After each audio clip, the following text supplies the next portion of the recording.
Are you ready to change your life, but don't know how to start? Is your stress and worries keeping you awake at night? Have you been battling grief, anxiety, or depression all alone? Have you lost touch with your own sense of being or spirituality? Soul Free Therapies offers professional and affordable live video streaming counseling and coaching services from the comfort of your own home. Sessions offered in English, Spanish, and Portuguese. Go to our website at www.soul-free.com and book your first session today. The Opperman Report is brought to you by aquadam.net. You can give them a call at 707-764-2119. A flooded home is never easy to deal with. You're left with the mess to clean up, the insurance companies to deal with, and not to mention all the memories, the precious memories that are lost in the flood. You can never replace those. And Aquadam can be a tool in your arsenal to protect your home and property from the floodwaters. The cofferdam is filled with water to control water and is reusable as long as it's taken care of. It can protect your home or business from rising floodwaters like a dam, but without the beavers. It can also be used in construction. If you need an area to be dewatered, an Aquadam can do the job. An Aquadam was used at SeaWorld in Orlando for the Mako roller coaster ride during the coaster's construction by dewatering the work area. An Aquadam is now dewatering the work area at San Antonio SeaWorld for their newest roller coaster ride. An Aquadam has been used in many construction projects all around the U.S. and all around the world. Now give Aquadam a call, 707-764-2119. You can look them up online at aquadam.net. You can find them on Facebook at Aquadam Inc. You call them up, you email them, you tell them Ed Opperman sent you, and they're going to take 10% off the price. Aquadam.net, 707-764-2119. PureSoapFlakes.com, 218-568-2525. Have you ever heard of Castile Soap? Pure Soap Flake Company handcrafts fine soap bars, laundry powder, and concentrated soap flakes using organic vegetable oils from their northern Minnesota facility. Bathe your body and wash your clothes with Pure Soap products that are free of fragrance, GMOs, palm oil, sodium lauryl sulfate, and synthetic additives. Keep it clean, folks. Pure Soap Flake Company products are kind to living creatures and sensitive skin, safe for drains and waterways, and work great in high-efficiency washers and top and front-loading machines. They have a little promotion going on. Contact them to order some soap. Mention the Opperman Report. You're going to get a free gift. They're going to send a little extra soap, travel size, soap bars and laundry soap, cleaning soap flakes. I've been using that stuff all day long today. Great stuff. Order today at puresoapflakes.com or give them a call, 218-568-2525, 218-568-2525. Pure Soap Flake Company is a proud member of the Handcrafted Soap and Cosmetic Guild. If you find yourself in need of legal representation, it can be a very stressful time in your life. In my career, I have dealt with thousands of lawyers, I've dealt with thousands of law firms, and I can confidently recommend to you Keith M. Davidson at kmdlaw.com. Available 24 hours, 7 days a week. Just log into kmdlaw.com. That's kmdlaw.com. Or you can call toll-free 833-4KMD-LAW. That's 833-4KMD-LAW. Personal injury, wrongful death, STDs, sexual assault, car accidents. They handle it all efficiently and professionally. It doesn't matter how imposing the opposition may be, because the team at kmdlaw.com are battle-tested and fierce. They will not stop until justice prevails. Go to kmdlaw.com or call toll-free 833-4KMD-LAW. If you're in for the fight of your life, stop screwing around and contact KMD Law. It's the Opperman Report. Join digital forensic investigator and PI Ed Opperman for an in-depth discussion of conspiracy theories, strategy of New World Order resistance, high-profile court cases in the news, and interviews with expert guests and authors on these topics and more. It's the Opperman Report. And now, here is investigator Ed Opperman. Okay, welcome to the Opperman Report. I'm your host, private investigator Ed Opperman. You can find me at Opperman Investigations and Digital Forensic Consulting, either through my website, emailrevealer.com, or you can email me directly at oppermaninvestigations@gmail.com. If you like our show, be sure and check out our Patreon. Putting up 8 hours of exclusive content there each month, plus the shows you're listening to right now, ad-free, up on Patreon, the Opperman Report Patreon. And as usual, the archives are free over at Spreaker.com. You go there, sign up for free, get an email notification when new content goes up, and there's a chat room too as well. We're really lucky today to have an excellent guest. Mike King from ProfilingEvil.com is his website, and he's written this book called Deceived, an investigative memoir of the Zion Society cult, this one of these polygamy cults up there in Utah. Mr. Mike King, are you there? I am. It's so nice to be here, Ed. Thanks for inviting me. No, thank you so much. Before we get into your book, Deceived, an investigative memoir of the Zion cult, the Zion Society cult, tell us about yourself. Who is Mike King? Oh, well, I'm now in my 60s, Ed, and I'm starting to really enjoy life, but I had a wonderful career. I did almost 30 years in law enforcement, retiring as a chief of staff in the Attorney General's office out in Utah. But along the way, I served in patrol and rode police motorcycles. I served on the SWAT team. I was an investigator for a number of years, and I even had the opportunity about midway through my career to be trained by FBI profilers in the art and science of criminal profiling.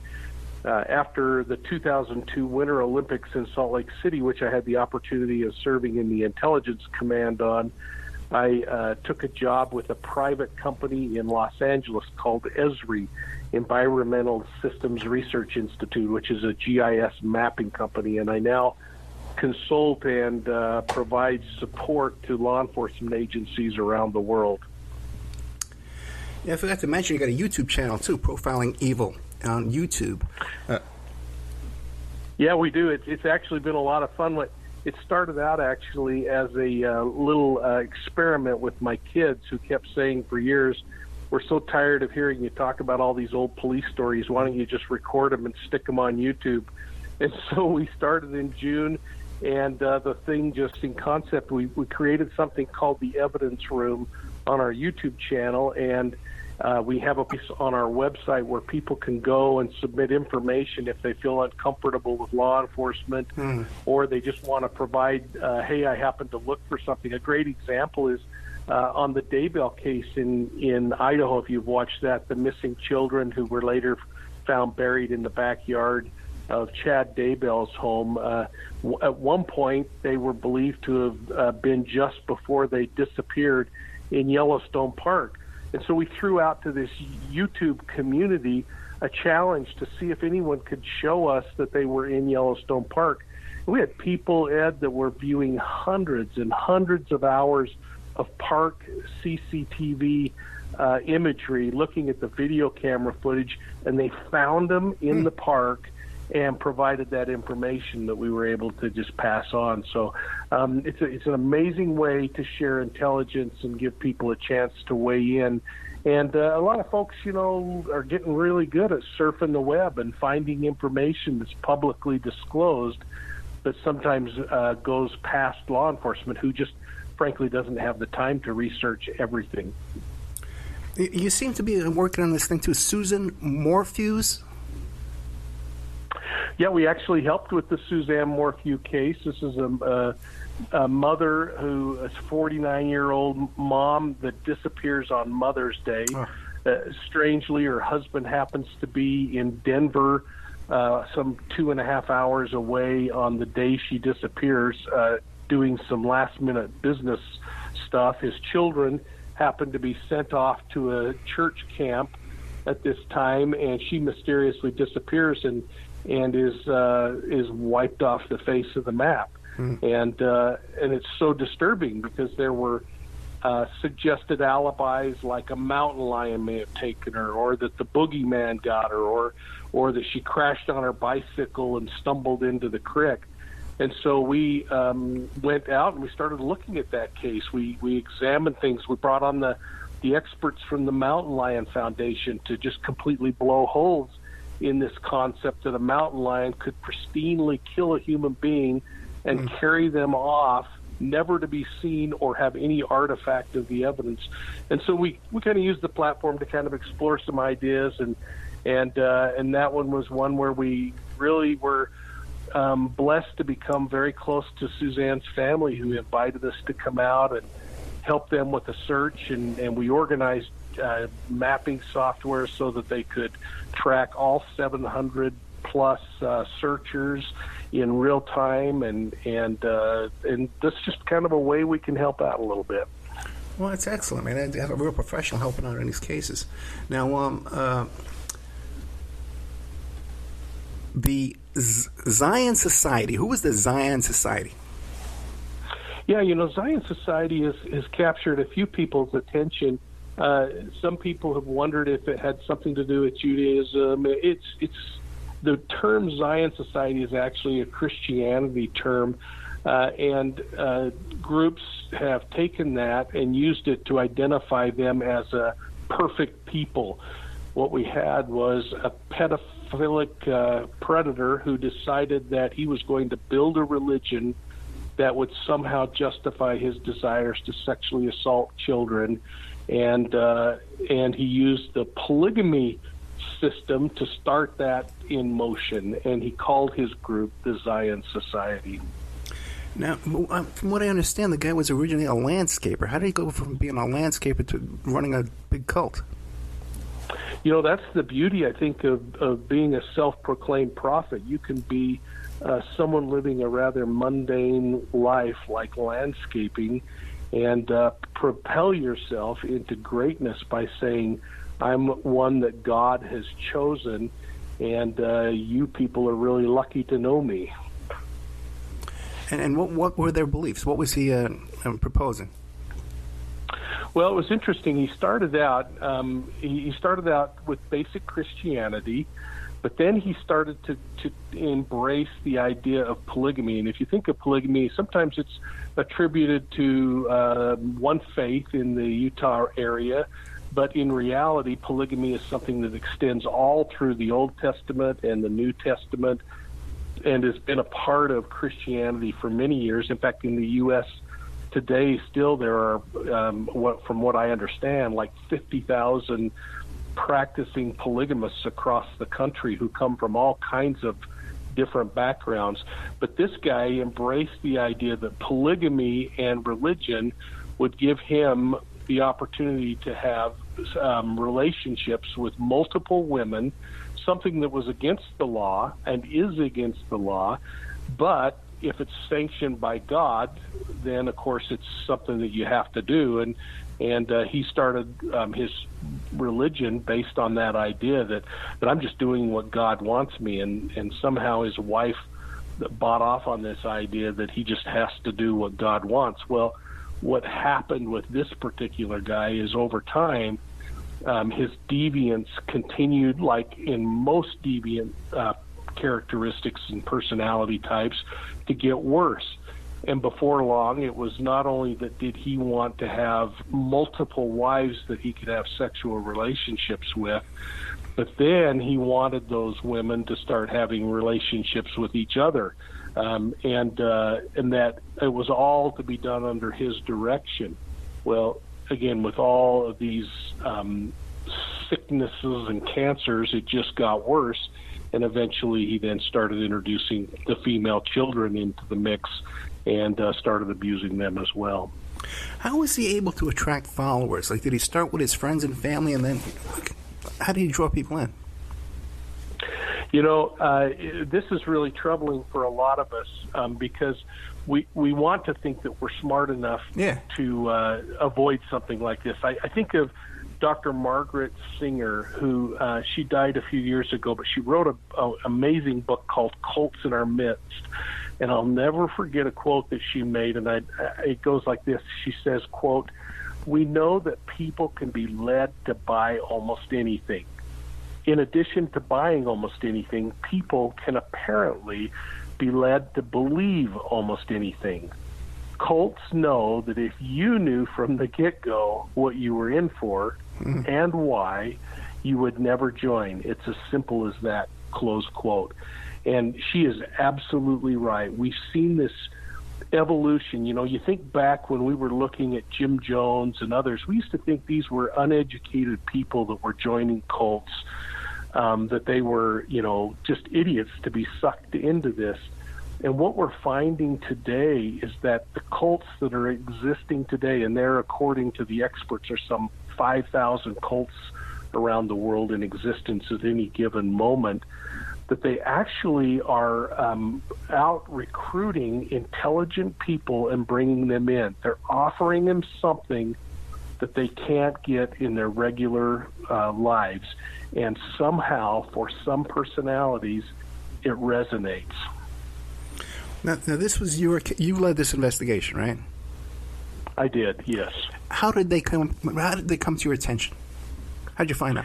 Well, this is another crazy thing. I was a property crimes investigator. I mean, I'd served on the SWAT team and had been in the city police department and was hired by a brand new county attorney to come in and work in his county attorney's office. And so I was actually running an undercover sting operation one day. We were buying stolen vehicles and selling them on the street, and we were building up this network. And I happened to walk in the office one day around noon, and the receptionist grabbed me and said, "Hey, do you have a minute? This woman's been waiting to talk to an investigator for a while, and we don't have anyone available." I was kind of the last person that they thought of and available. And so I said, "Sure, I'll talk to her for a moment." She's an attractive young 20-year-old woman. We went back into my office and we sat down, and the first thing that she said was, "I've been involved in a cult that's sexually abusing children. Can I tell you my story?" And, I tried to act like this was something I heard every day, Ed, but, I was just a dumb old property crimes investigator. I'd never handled, other than as a patrol officer, child sexual assaults or sexual assaults in general. And she started to reveal what had gone on in this cult that she escaped from, and it was absolutely unbelievable. In fact, so unbelievable that I immediately, after dismissing her and setting up an invitation for her to come back the following day, I went into the county attorney's office and interrupted his schedule and said, "I got to share with you what I got here." And we both just sat back almost with our jaws dropped open, wondering if this is even possible. How was she able to escape? I wonder to this day if she had a sense that things were beginning to unravel, but she finally one day grabbed her child and just left. And I think she had so much information on the group that they stayed away from her and tried to avoid upsetting her in hopes that she would never talk. And, of course, she did, and she basically led to the rescue of 32 children. Fascinating. Now this is in the town of Ogden, Utah, right? Yes, it's about 30 minutes north of Salt Lake City. Yeah, I think the show airs in Ogden, Utah. But now the thing is, that's not like a bizarre town or a weird town. That's a pretty stable town. I know people from there. How were they able to stay under the radar doing all this craziness? That was the other odd thing about this case, was if you think about most of these cults, they go and find a place out in the woods or someplace where they're away from everything. This guy masterfully built it right in the middle of a neighborhood, and he was slowly taking over a neighborhood. They purchased up 11, I think, homes within this small little cul-de-sac area. There was only one way in and one way out. And they had these incredibly landscaped yards compared to the rest of the neighborhood. They just stood out like sore thumbs. Everything about it didn't make sense because everything about it drew attention to them, and yet they remained under the radar. Fascinating. And they were stockpiling weapons as well? So during the course of the investigation, we heard all kinds of testimony that there was a doomsday mentality within the group. So there was the collection of automatic weapons, semi-automatic weapons. There was the collection of ammunition being talked about. Now, we didn't know this for sure. And then, of course, there was discussion about food storage and medical supplies and items they'd stolen from emergency rooms, like pregnancy crash cart items and other kinds of things so they could take care of home births. And then of course we heard of a library that was stocked with books on bomb making and marksmanship, and then of course general scholastic kinds of or academic kinds of things, because they were homeschooling their children. So as we investigated the case, we started to unravel all of these different tentacles that caused a great amount of concern for law enforcement. Yeah, that's fascinating. Now, how do you investigate something like this? You have one person comes in, a victim comes into you and says, hey, there's something crazy going on over here in these houses, right? But what can you do? You go knock on the door? What do you do next? Yeah, well, but because there was so much at risk, we couldn't just go knock on doors. So one of the first things that I did was I started to try to disprove her, to see if there were holes in her story. And you know, I mean, it's really important when you're dealing with victims of crime that they know that you believe them, that they believe something happened. But then your responsibility is this something that really can be validated and corroborated with other kinds of evidence? And, you know, we talk all the time in law enforcement about the fact that we can't build cases on any single form of evidence. And here I had some incredibly powerful eyewitness testimony. I was there. I was participating. I saw. But nonetheless, she could have been as wacky as a jaybird. And so I had to also then start going out and saying, now what can I corroborate with other kinds of information? And as her story unfolded, there became bits and pieces away from the group that I could use to corroborate the story. Things like at times the children were taken out and for lack of a better term, prostituted to people in the community, to be able to go out and find the men that were involved and that sexually assaulted those children with the adult women in the group, corroborated her stories. And so you start adding on. Now I have multiple eyewitnesses, and then I have physical evidence that I can look at, and circumstantial evidence. And so that, as you start putting the case together, starts putting all the puzzle pieces out on the table. And then, of course, you start assembling them. And you're no stranger to investigations. I mean, it's just a matter of getting in and working your guts out. Now, once again, Ogden, Utah is such a small town, so they were able to prostitute these children to men in the town? Well, and there were only 2 counts that we ever were aware of, and that I was able to get confessions of the 2 men that sexually assaulted the children. But in those cases, the thing that's interesting is, keep in mind, now Ogden's a population of about 87,000, right, within a community of about 280,000. So it's while it is by standards of our major cities in the country a small city, it's large enough that you can get lost in the woodwork, and they were effectively lost in the woodwork. Okay, and this, he was a landscaper, right? Did he have contracts with big, powerful people in town? Yeah, that was another crazy thing, is this guy had designed some of the most beautiful landscape gardens in the county. The city and county building where the courts and the police department were located, and the county jail were not only designed by him but maintained by him. So he was no stranger in the community either. And then of course anyone who had money tried to hire him to do work in their homes, and of course in the very expensive homes of the city. He was often the landscaper who put together their landscaping.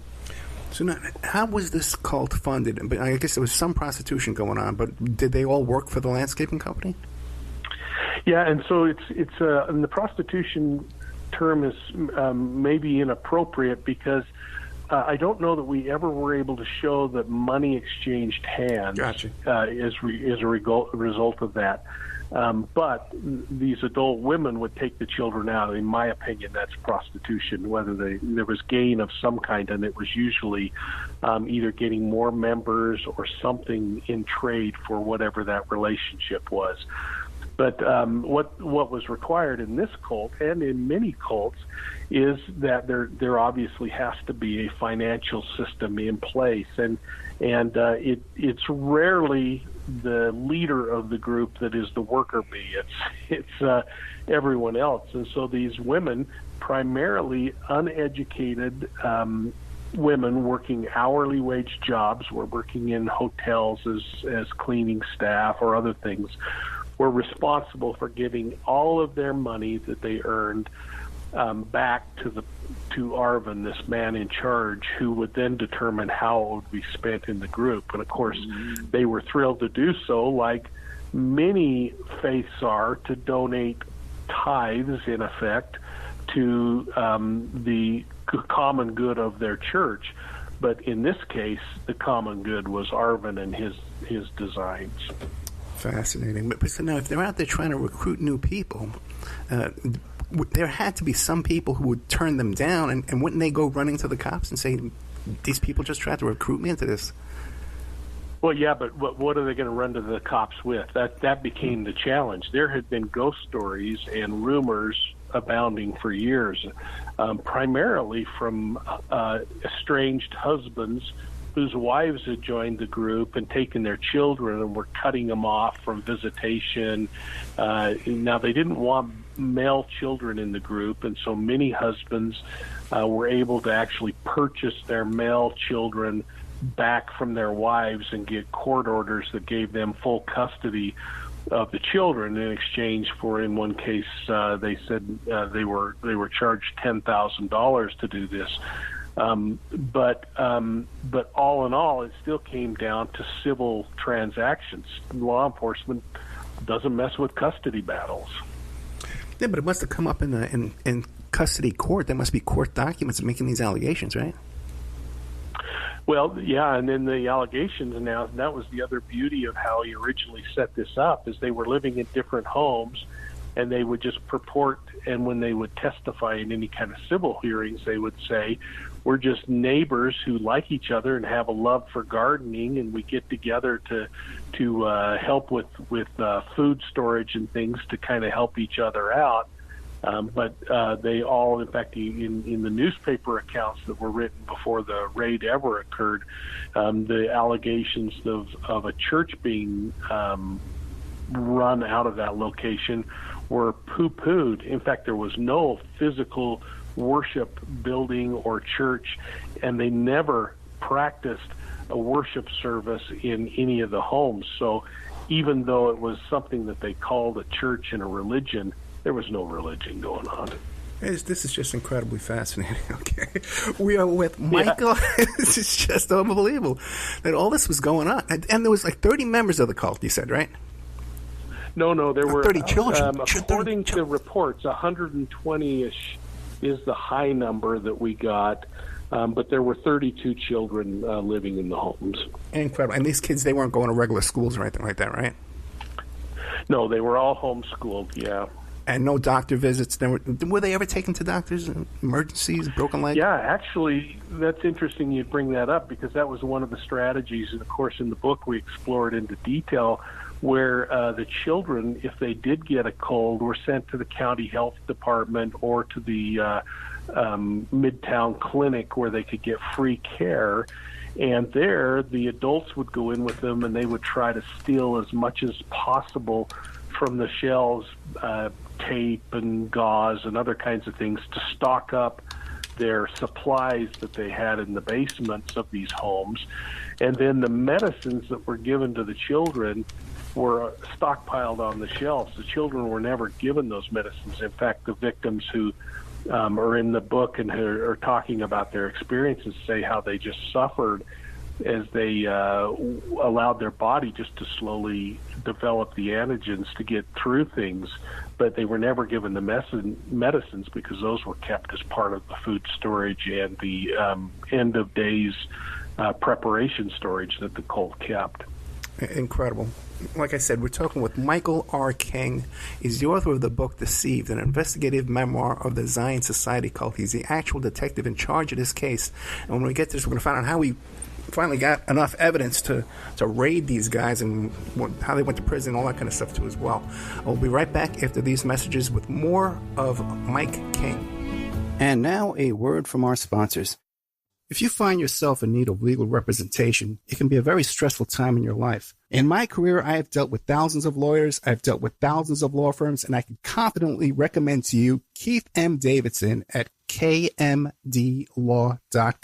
Available 24 hours, 7 days a week. Just log into kmdlaw.com. That's kmdlaw.com. Or you can call toll-free 833-4KMD-LAW. That's 833-4KMD-LAW. Personal injury, wrongful death, STDs, sexual assault, car accidents. They handle it all efficiently and professionally. It doesn't matter how imposing the opposition may be, because the team at kmdlaw.com are battle-tested and fierce. They will not stop until justice prevails. Go to kmdlaw.com or call toll-free 833-4KMD-LAW. If you're in for the fight of your life, stop screwing around and contact KMD Law.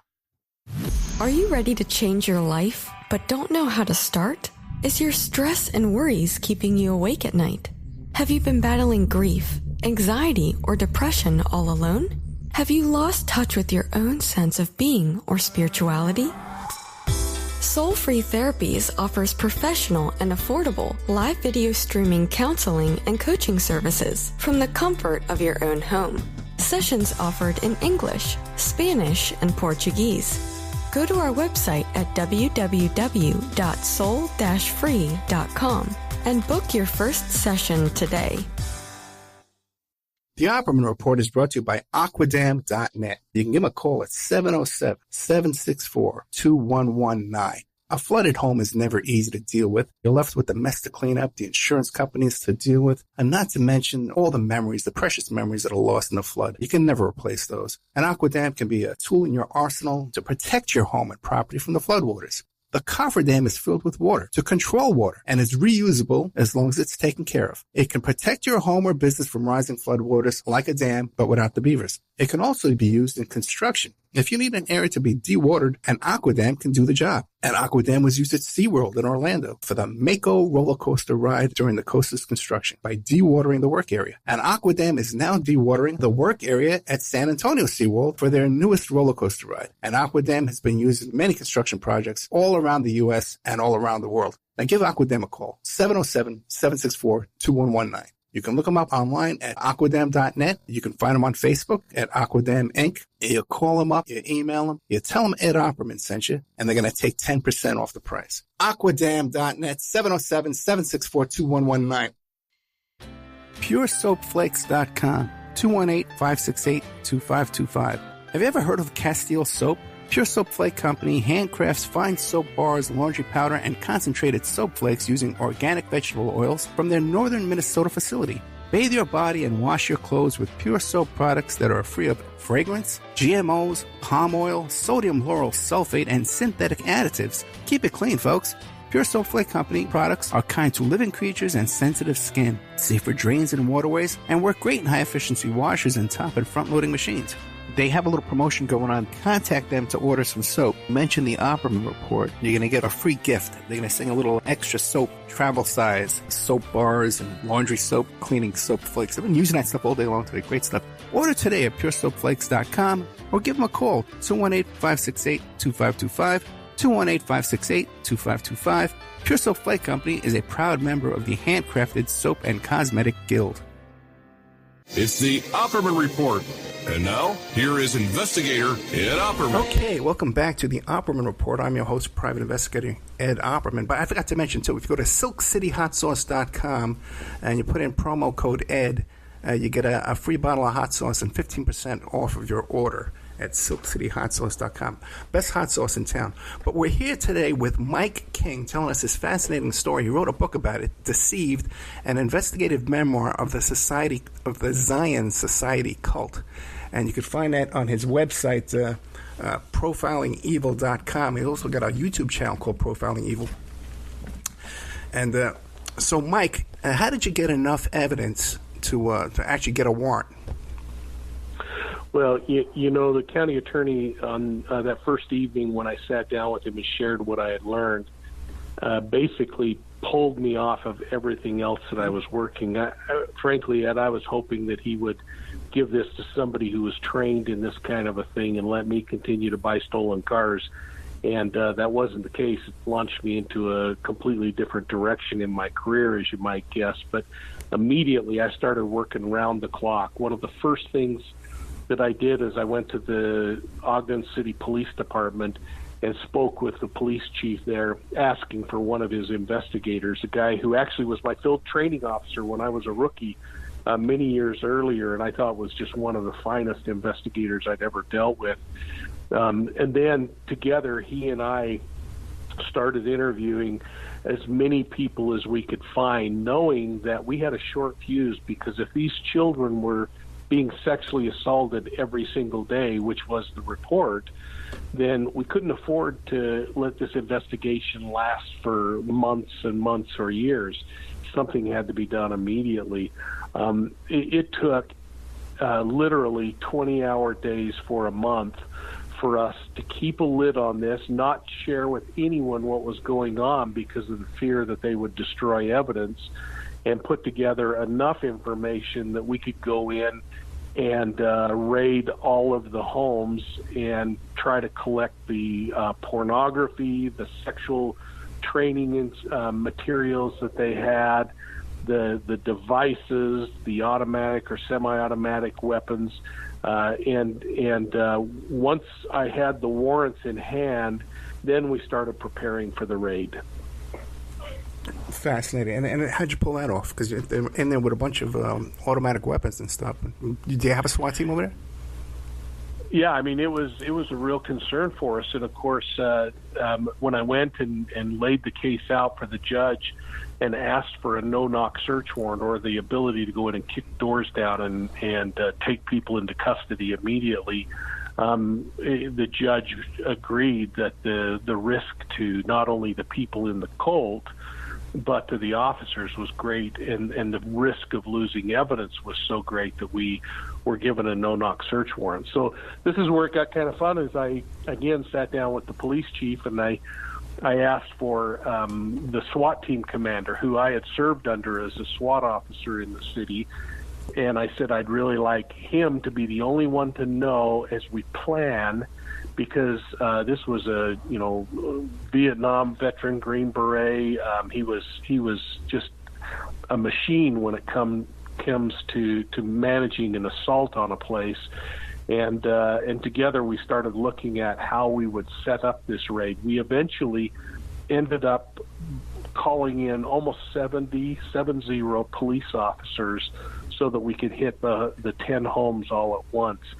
And the thing that was so interesting is because we, again, didn't want to risk anyone knowing and tipping our hand, the officers thought they were coming in at 5 o'clock in the morning to prepare for an early morning parade.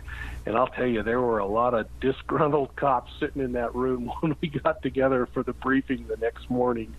But as we laid out the case and started showing them photographs of the homes that we were going to hit, and put together the plan of who and what teams were going to hit which homes, you could see the interest level just increasing.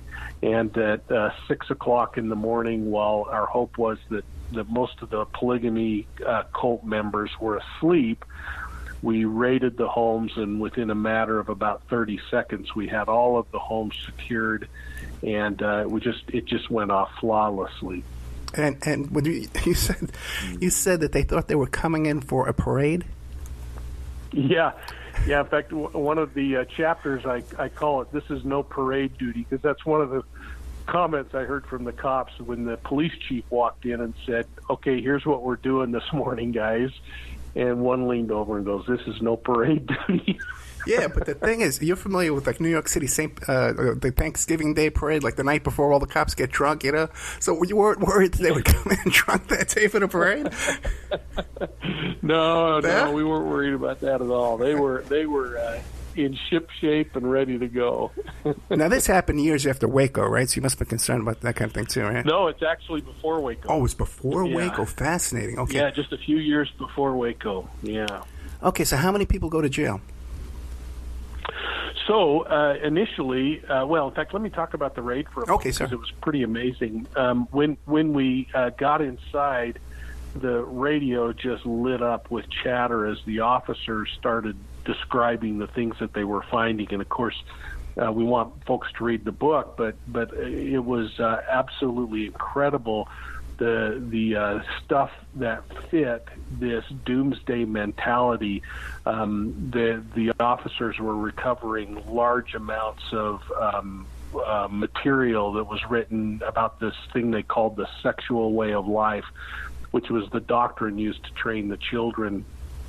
They were recovering the semi-automatic weapons that were hidden in doorways and in floors. In fact, at one point I was sitting on the floor in one bedroom with a map that my witness had drawn for me, and she said, "There are weapons right here," and I couldn't see a thing. We had torn the room apart, and I was sitting in the corner just staring, and I was unconsciously pulling on the carpet, and I felt the carpet give way, and the actual floor of the carpeting was velcroed down. As I pulled it back, panels started opening up, exposing fully loaded Mini 14 assault rifles.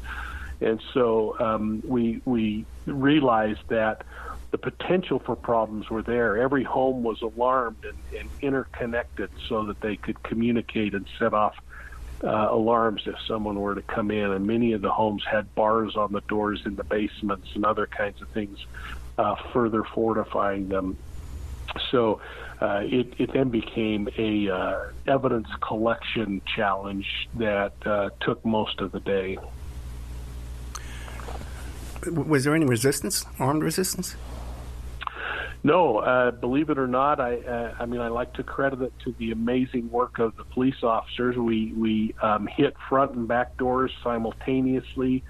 We were able to get inside and quickly gain control. Most of the people were arrested in their beds, and so or detained in their beds. At that time, I only had an arrest warrant for the prophet of the group, and we had pickup orders on the children to take them into protective custody. The prophet, self-proclaimed prophet of the group, was nowhere to be found, and so we actually made 0 arrests on day one, but we took the children into custody and, of course, collected the evidence. And then over the course of several days, we had just opened the first Children's Justice Center in the state of Utah, third in the country, a center where forensic interviews can take place with children of sexual or physical assault. And we started this process of interviewing the children. It was only a matter of about 4 days until the leader turned himself in. Now, just before that, I had arrested the 2 men who had been having sex with the kids outside of the cult. They weren't cult members, that I talked about earlier. And so we were starting to chip away, but it wasn't until the leader confessed that the cards all started to fall. Okay, so the leader confesses. He doesn't go to trial? So amazingly, the leader turned himself in 300 miles away to a small local city jail, and they called me, and so we jumped in. At that time, I was driving a Camaro with T-tops that we had taken from some drug traffickers in a seizure, and so that was my police car. We used that sports car's capability to get that 300 miles between us pretty quickly, and we went in, and the first words out of his mouth was that he wanted his attorney. And so we were completely shut down and somewhat deflated, but we had pre-planned that would happen. And so we put our secondary plan into motion, and of course you can read more about that in the book. But by the time we had made it about 3/4 of the way back to Ogden with this person in custody, he had fired his attorney and was demanding to share his opinion of what was going on. And over the course of the interview, which lasted several hours and into the early morning hours, he confessed to sexually assaulting the children. That then led to a number of, not only the initial hearing, but the preliminary hearing. And then when he got to trial, he pled guilty rather than face additional charges, which we were prepared to bring. But in the meantime, we then started interviewing all of the other people that we had cases on, and one by one, they all confessed, except for a couple. In the end, all of them pled guilty to the charges and were sentenced. Incredible. So he turned himself in without his attorney in some small podunk jail. He must have had a plan there, and then fires his attorney away home. And then he was confessing, saying, "Hey, let me tell you, I'm really God. This is we're doing the right thing here." He was trying to convince you. Actually, he was trying to convince us of what his belief system was right. and justify what he did. Yeah, it was pretty disgusting. Oh, fascinating. Just fascinating. Okay. Now, what about how many other guys were arrested, convicted? We had a total of 13 people that we charged. One of those, a 6-year-old child, was unable to testify in the preliminary hearing. We were in the middle of the trial, and the child just... Back in those days, we allowed defense attorneys to cross-examine children in a preliminary hearing, and they could badger and just destroy these little children.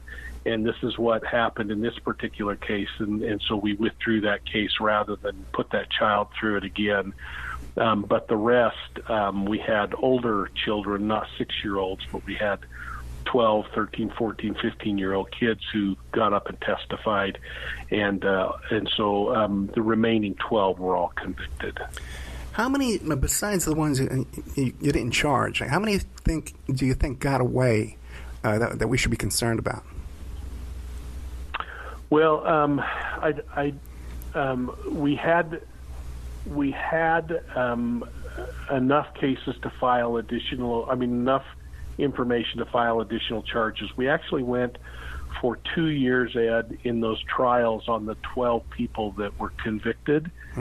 And we could have kept going, but we made a conscious decision that at what point do we quit punishing these child victims who are being forced to testify, and we made a conscious decision to stop. There were multiple people that could have been charged, and we've often wondered if they should have been charged, but we have to just err on the side that we looked at the victim first. I don't believe there have been any of those offenders who ever have been charged with reoffending, so I don't know the status of that. And that, of course, is one of the heartaches of this case 30 years later, is to look at it and say, what could we have done better?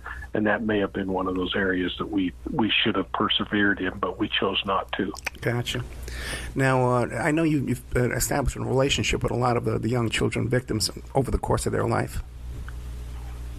Yeah, actually, I didn't have anything to do with them after the case. I purposely chose not to. It was very painful for me as well, and I think that's a point that I'd like the listeners to realize is that these cases are really difficult on investigators as well. And while I would never want to minimize what the victim themselves went through, there's collateral damage and lots of things that you just can never get out of your mind when you handle a case like this. I had planned on never talking about this case again, but about 2 years ago, I received an email, and then 2 weeks later, a second email, unorchestrated, from two of the victims who said, it's been 28 years and I'm still not over this, and I need someone to talk to. Can you help me? And after some thought, Ed, I wrote them both an email and said, best wishes in your futures, and I don't know that there's anything I could do to help you. And I've just, as gently as I could, let them down and said, I'm not interested in helping. Well, I could not get over that. I could not get these children out of my mind.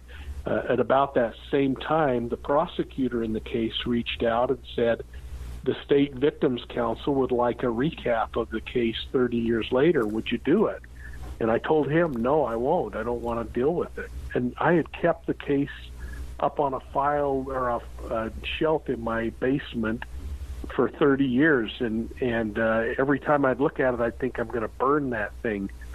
Well, I didn't burn it one more time, and about a year later, we were facing January, February of 2020, and I thought, who am I to tell these children what they need or don't need? These 10-year-old kids are now in their 40s that were victims then, and so I decided I'd reach out to them, and so I contacted as many as I could, and 9 of them responded back, and after 30 years, they hadn't seen each other in that entire time.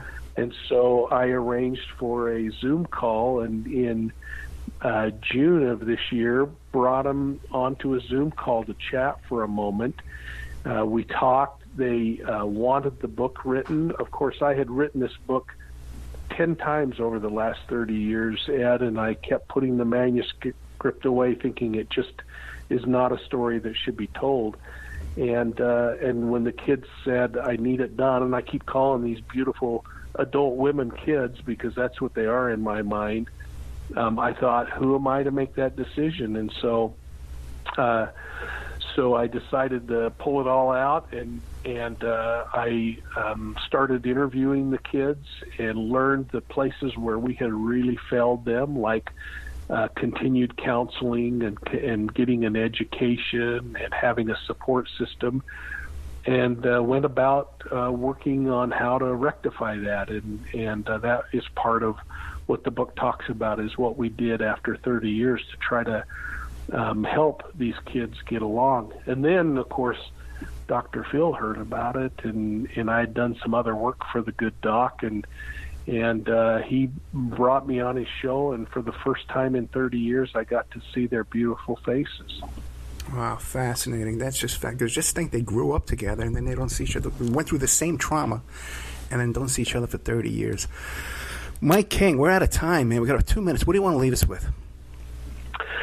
Just that, sadly, abuse happens. It's a story that should never have to be told. But, I think as uncomfortable as it is, it doesn't mean it shouldn't be told. And this book is one of those kinds of stories. It chronicles my investigation. And for us to ignore, avoid, or pretend that these kind of events don't occur, Ed, is just simply not helpful to victims, potential victims, or society in general. It's about transparency and awareness. I hope that people will go. The book will start shipping in January, and I hope they'll go to the website, profilingevil.com, and order it. And I would just be so honored to have them share this story. And don't forget the YouTube channel, too, Profiling Evil. Deceived, an investigative memoir of the Zion Society cult. Mike King, thank you so much. Thank you, Ed. Good night. And now a word from our sponsors. OppermanReport.com. Hey, do you like what you're hearing? Do you like the work that you see us doing here at Opperman Report? You can support that work by becoming a member at OppermanReport.com. And as you have access to over 200 exclusive shows and interviews that you can't find on YouTube or Spreaker or iHeart or iTunes or KYAH. You can't find them anywhere else online, exclusive to our member sections, to our members. Also, too, there's images, videos, documents, court docs. And don't forget, you can hear your ad played here on the Opperman Report, reach hundreds and hundreds of thousands of people on a daily basis, because the show is repeated every day all over the world. Contact me at operatreport@gmail.com, and I'll give you a good deal on advertising rates. Have you ever thought about opening your own mobile cart or kiosk business? Maybe the facility you manage could establish new revenue by adding coffee, food, or retail services. Cart King International can be the answer to your needs. Cart King is a North American designer and manufacturer of the finest mobile coffee, food, and retail carts and kiosks. Cart King has been working with clients and corporations across North America for 20 years, providing innovative designs, custom manufacturing, and timely delivery. Carts and kiosks are fun, and so are the dozens of designs on our website. Please visit us today at www.cart-king.com or just call us at 1-877-986-7771 and get your sales rolling. The Opperman Report is brought to you by Aquadam.net. You can give them a call at 707-764-2119. A flooded home is never easy to deal with. You're left with the mess to clean up, the insurance companies to deal with, and not to mention all the memories, the precious memories that are lost in the flood. You can never replace those. And Aquadam can be a tool in your arsenal to protect your home and property from the floodwaters. The cofferdam is filled with water to control water and is reusable as long as it's taken care of. It can protect your home or business from rising floodwaters like a dam, but without the beavers. It can also be used in construction. If you need an area to be dewatered, an Aquadam can do the job. An Aquadam was used at SeaWorld in Orlando for the Mako roller coaster ride during the coaster's construction by dewatering the work area. An Aquadam is now dewatering the work area at San Antonio SeaWorld for their newest roller coaster ride. An Aquadam has been used in many construction projects all around the U.S. and all around the world. Now give Aquadam a call, 707-764-2119. You can look them up online at aquadam.net. You can find them on Facebook at Aquadam Inc. You call them up, you email them, you tell them Ed Opperman sent you, and they're going to take 10% off the price. Aquadam.net, 707-764-2119. Are you ready to change your life, but don't know how to start? Is your stress and worries keeping you awake at night? Have you been battling grief, anxiety, or depression all alone? Have you lost touch with your own sense of being or spirituality? Soul Free Therapies offers professional and affordable live video streaming counseling and coaching services from the comfort of your own home. Sessions offered in English, Spanish, and Portuguese. Go to our website at www.soul-free.com and book your first session today. If you find yourself in need of legal representation, it can be a very stressful time in your life. In my career, I have dealt with thousands of lawyers, I've dealt with thousands of law firms, and I can confidently recommend to you Keith M. Davidson at kmdlaw.com. Available 24 hours, 7 days a week. Just log into kmdlaw.com. That's kmdlaw.com. Or you can call toll-free 833-4KMD-LAW. That's 833-4KMD-LAW.